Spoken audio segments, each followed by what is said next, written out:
Assalamu alaikum, dear friends. Do you know why many companies hire mainly employees under 40? The reason is after 35, 40, the brain of a human stiffens, so that we'll lose the ability to perceive new information and cannot abandon old views, even if these views are wrong. In short, retraining adults is nearly impossible.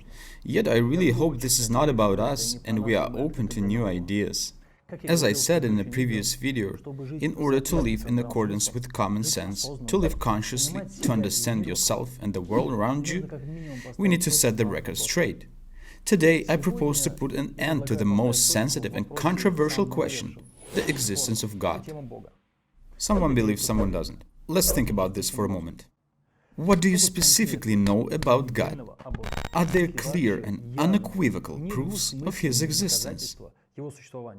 When we talk about a person, we immediately think about a rational human being that can see, hear, feel, and so on. Why do we make an exception in the case of God? If there is God, then He must also have some characteristics, qualities, distinctive features, right? I began to delve into this issue and study the opinions of philosophers, scientists, great commanders, thinkers, writers, Nobel Prize winners, all I could find. I'm talking about people like Lao Tzu, Pythagoras, Plato, Aristotle, Caesar, Marcus Aurelius, Francis Bacon, René Descartes, Isaac Newton, Walter, Benjamin Franklin, Lomonosov, Jean-Jacques Rousseau, Diderot, Charles Darwin, Lev Tolstoy, Dostoevsky, Mahatma Gandhi. They called him differently. Universal mind, higher will, creator, absolute. The bottom line is, all these above-mentioned people who we consider as genius came to the same conclusion that there is a creator. Yet all this seemed to be not enough for me, of course. I wondered how they arrived to exactly this conclusion. I was particularly curious, what was the chain of logical thoughts? I came across the law of causation. Its essence is that everything in our universe happens for one reason or another. And nothing happens just by itself. A house will not build itself, a car will not drive on its own, etc. This law is an axiom, in other words, irrefutable. Based on this law, they came to the conclusion that if everything happens for the reason, then the same concept applies for the universe. It turns out someone created it. There is someone or something that caused it to appear. So they proved the existence of the creator of all things. Yet all this did not explain to me what kind of creator he is. I started digging further and learned about another interesting law. I'll explain to you using this mug as an example. Have a look at it. What could be said about it? Obviously, it was manufactured by an equipment, which is very accurate, considering that the mug is smooth and proportional. Also, the equipment has the ability to apply paint and different designs and so on. How did we know so much? We didn't even see the equipment itself, did we? And we don't have to, since we learned about the equipment by studying the mug itself. So the law says that the features of the result always indicate the features of the cause.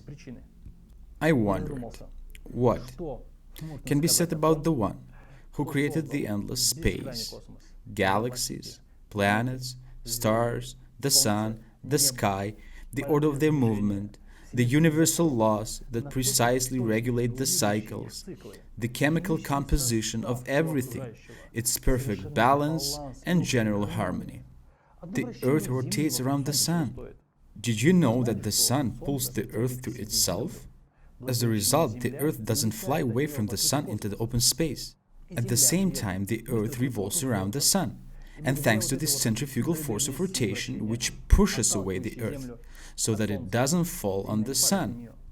Now think about the scale of these bodies and the balance between gravity and centrifugal force that allows the earth to be at a perfectly comfortable distance from the sun, without flying away from it or falling on it. Can you imagine that? What about our planet?